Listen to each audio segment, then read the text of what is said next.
আকাশবাণী খবর পড়ছি সুস্মিতা সেন।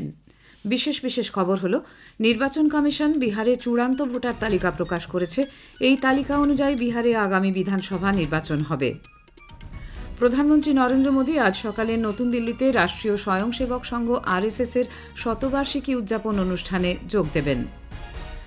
ভারত ইউরোপীয় মুক্ত বাণিজ্য সংগঠন ইএফটি এর বাণিজ্য ও অর্থনৈতিক অংশীদারিত্ব চুক্তি টিইপিএ আজ কার্যকর হবে। শারদীয়া দুর্গোৎসবের আজ মহানবমী। নবরাত্রিতে আজ দেবী পূজিতা হচ্ছেন মা সিদ্ধিদাত্রী রূপে। তামিলনাড়ুর এন্নোরে পুনেরির কাছে ভেল তাপবিদ্যুৎ উৎপাদন কেন্দ্রে একটি নির্মীয়মান তোরণ ভেঙে 9 জন পরিযায়ী শ্রমিকের মৃত্যু হয়েছে। যুদ্ধাপরাধে দোষী সাব্যস্ত কঙ্গোর প্রাক্তন রাষ্ট্রপতি জোসেফ কাবিলাকে মৃত্যুদণ্ডে দণ্ডিত করা হয়েছে। মহিলাদের একদিনের ক্রিকেট বিশ্বকাপের উদ্বোধনী ম্যাচে ভারত গতকাল শ্রীলঙ্কাকে 59 রানে পরাজিত করেছে। আসছি বিস্তারিত খবরে। নির্বাচন কমিশন বিহারে চূড়ান্ত ভোটার তালিকা প্রকাশ করেছে। এই তালিকা অনুযায়ী বিহারে আগামী বিধানসভা নির্বাচন হবে। কমিশনের নিজস্ব ওয়েবসাইটে ভোটার তালিকা পাওয়া যাচ্ছে। এছাড়া এই তালিকা পাওয়া যাবে জেলাশাসক তথা জেলা নির্বাচনী আধিকারিকের দপ্তরে এবং প্রতিটি স্বীকৃত রাজনৈতিক দলের কাছে তালিকা পৌঁছে দেওয়া হবে। বিশেষ নিবিড় তালিকা সংশোধন বা এসআইআর করে খসড়া তালিকা প্রকাশিত হয়েছিল গত 1 আগস্ট। এতে মোট 7,24 লক্ষ ভোটারের নাম অন্তর্ভুক্ত করা হয়। 2024 সালে লোকসভা নির্বাচনে চূড়ান্ত ভোটার তালিকায় 7,89 লক্ষ ভোটারের নাম ছিল, অর্থাৎ এসআইআর করার পর 65 লক্ষ ভোটারের নাম তালিকা থেকে বাদ যায়। পরে 16,59,000 নাগরিক নাম বাদ যাওয়ার ব্যাপারে আপত্তি জানিয়ে ফর্ম 6 এর মাধ্যমে আবেদন করেছিলেন। প্রধানমন্ত্রী নরেন্দ্র মোদী আজ সকালে নতুন দিল্লিতে রাষ্ট্রীয় স্বয়ংসেবক সংঘ আরএসএস-এর শতবার্ষিকী উদযাপন অনুষ্ঠানে যোগ দেবেন। এই অনুষ্ঠানে আরএসএস-এর ঐতিহ্য, সাংস্কৃতিক অবদান এবং দেশের ঐক্য ও সংহতির ক্ষেত্রে রাষ্ট্রীয় স্বয়ংসেবক সংঘের গুরুত্বপূর্ণ ভূমিকা ও অবদানের কথা তুলে ধরা হবে। প্রধানমন্ত্রী এই উপলক্ষে বিশেষভাবে তৈরি একটি স্মারক ডাকটিকিট ও মুদ্রা প্রকাশ করবেন।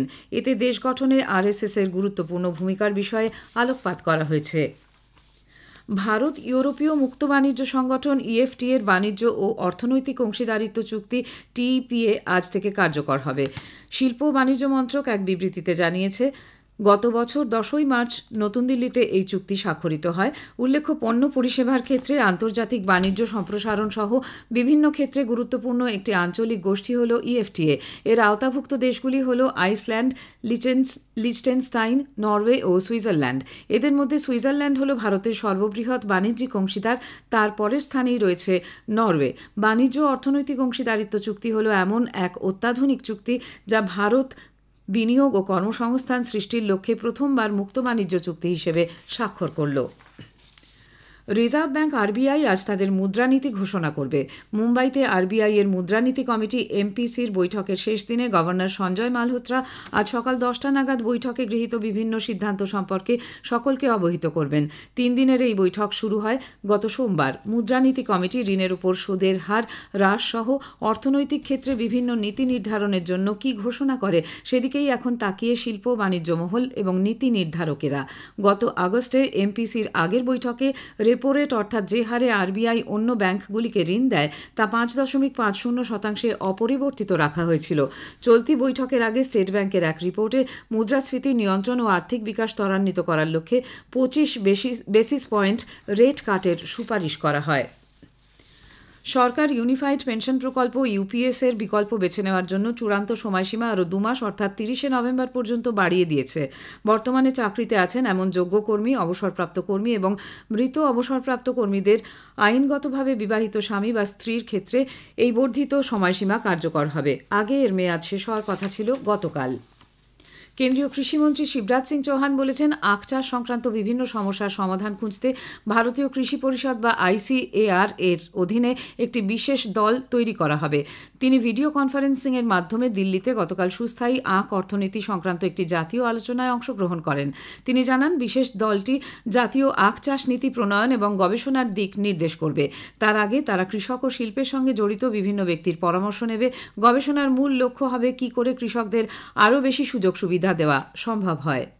जिस रिसर्च का कोई फायदा सीधे किसान को नहीं है, उस रिसर्च का मैं क्या करूं? किसान के मतलब की रिसर्च चाहिए, इंडस्ट्री के मतलब की रिसर्च चाहिए। मैं रिसर्च की वही दिशा तय करूंगा और वैसे ही डेडिकेटेड गन्ना में हमारे वैज्ञानिकों ने काफी काम किया है। 238 ने प्रारंभ में अच्छा मुनाफा दिया है किसान। हमने तय किया विकसित कृषि संकल्प अभियान में हितधारकों से परामर्श के बाद ही हमारे राज्यों की कृषि नीति और देश की कृषि नीति उसमें जब परिवर्तन और संशोधन की जरूरत होगी हम करेंगे। কেন্দ্রীয় স্বরাষ্ট্রমন্ত্রী অমিত শাহ বলেছেন যে নরেন্দ্র মোদী সরকার পাঞ্জাবের জনগণের সঙ্গে কাঁধে কাঁধ মিলিয়ে রাজ্যের বন্যার্তদের সম্ভাব্য সকল সহায়তা প্রদানের প্রতিশ্রুতিবদ্ধ। পাঞ্জাবের মুখ্যমন্ত্রী ভগবন্ত মান গত সন্ধ্যায় নতুন দিল্লিতে শ্রী শাহর সঙ্গে দেখা করেন এবং চলতি বর্ষার মরশুমে বন্যার ফলে রাজ্যে যে পরিমাণ ক্ষয়ক্ষতি হয়েছে সে সম্পর্কে তাকে অবহিত করেন। তিনি দুর্যোগ ত্রাণ ও পুনরুদ্ধারের জন্য রাজ্যের জন্য অতিরিক্ত তহবিলের দাবিও করেন। মুখ্যমন্ত্রী আরও জানান, পাঞ্জাবে বর্তমানে 12,589 কোটি টাকার বেশি তহবিল রয়েছে, যেখান থেকে তৎক্ষণাৎ ত্রাণ ও উদ্ধারের কাজ চালানো সম্ভব হবে। স্বরাষ্ট্র মন্ত্রক এক বিবৃতিতে জানিয়েছে যে কেন্দ্রীয় সরকার রাজ্যে সাম্প্রতিক বন্যার সময় অনুসন্ধান ত্রাণে কেন্দ্রীয় সংস্থাগুলি থেকে রাজ্য প্রশাসনকে সম্ভাব্য সকল সহায়তা প্রদান করেছে। সেবা ও সুশাসন অর্থাৎ জনসেবা এবং সুশাসনের মঞ্চে পরিচালিত প্রধানমন্ত্রী নরেন্দ্র মোদীর নেতৃত্বে সরকার রূপান্তর ও অগ্রগতি আনতে অক্লান্ত পরিশ্রম করে চলেছে।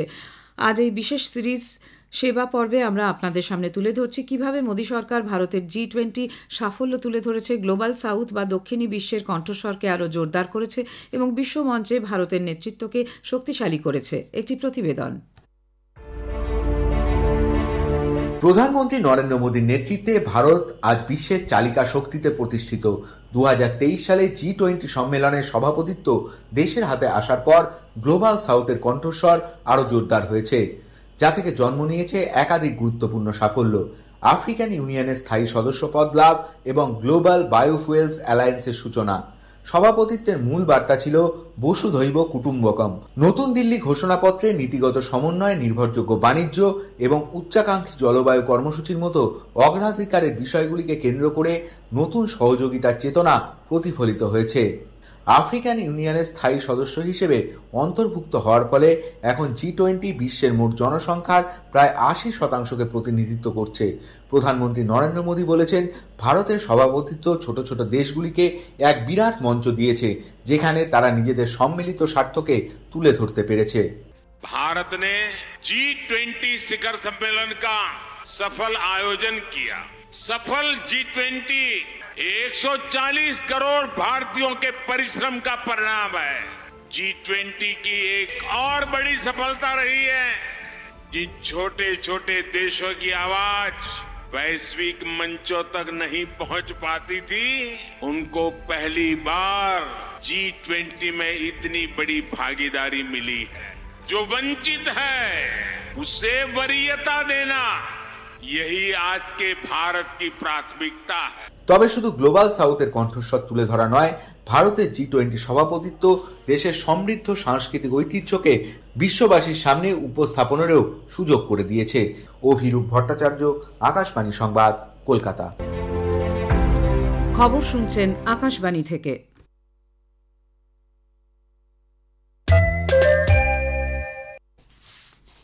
আজ মহানবমী।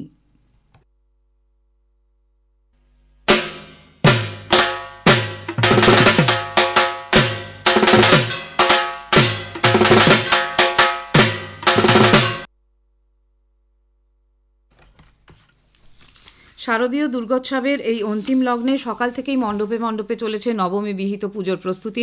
পুরাণ মতে দেবী দুর্গতিনাশিনী নবমীর দিনে মহিষাসুর বধের জন্য যুদ্ধে ভয়ঙ্কর রূপ ধারণ করেন। নবমীতে দেবী দুর্গাকে পুজো করা হয় মহাশক্তি রূপে। এদিকে 9 দিনের নবরাত্রি উৎসবেরও আজ নবম দিন। এদিন দেবী পূজিতা হন মা সিদ্ধিদাত্রী রূপে।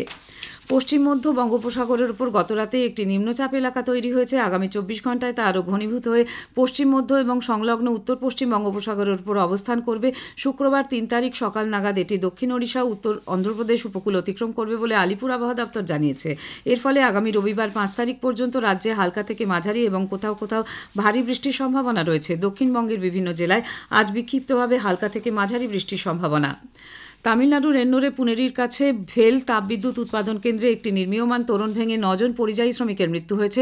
আসাম থেকে আগত চুক্তিভিত্তিক শ্রমিকদের কাজের সময় গত সন্ধ্যায় এই দুর্ঘটনা ঘটে। তারা কেউ প্রতিরক্ষামূলক পোশাক পরেছিলেন না। আহত শ্রমিকদের ঘটনাস্থল থেকে উদ্ধার করে স্ট্যানলি সরকারি হাসপাতালে নিয়ে যাওয়া হয়। তামিলনাড়ুর মুখ্যমন্ত্রী এম.কে. স্ট্যালিন নিহতদের পরিবারের জন্য 10 লক্ষ টাকার অনুদান ঘোষণা করেন। তামিলনাড়ুর তোরণ ভেঙে প্রাণহানির ঘটনায় প্রধানমন্ত্রী নরেন্দ্র মোদী গভীর শোক প্রকাশ করেছেন। শ্রী মোদী দুর্ঘটনায় আহতদের দ্রুত আরোগ্য কামনা করেন। প্রধানমন্ত্রী জাতীয় ত্রাণ তহবিল থেকে নিহতদের প্রত্যেকের নিকটাত্মীয়কে 2 লক্ষ টাকা এবং আহতদের জন্য 50,000 টাকা এককালীন সাহায্য দেওয়ার কথা প্রধানমন্ত্রী ঘোষণা করেন। কঙ্গোর প্রাক্তন রাষ্ট্রপতি জোসেফ কাবিলাকে যুদ্ধাপরাধে দোষী সাব্যস্ত করে মৃত্যুদণ্ডে দণ্ডিত করা হয়েছে। M23 নামে একটি বিদ্রোহী গোষ্ঠীকে সমর্থনের অভিযোগ ছিল তার বিরুদ্ধে। এই গোষ্ঠী কঙ্গোর পূর্ব অঞ্চলে ধ্বংস চালায়। 54 বছর বয়সী জোসেফ কাবিলা তার বিরুদ্ধে আনা অভিযোগ অস্বীকার করে বলেছেন, আদালত এই মৃত্যুদণ্ডকে নিপীড়নের অস্ত্র হিসেবে ব্যবহার করছে। মহিলাদের একদিনের ক্রিকেট বিশ্বকাপের উদ্বোধনী ম্যাচে ভারত গতকাল ডাকওয়ার্থ লুইস পদ্ধতিতে শ্রীলঙ্কাকে 59 রানে পরাজিত করেছে।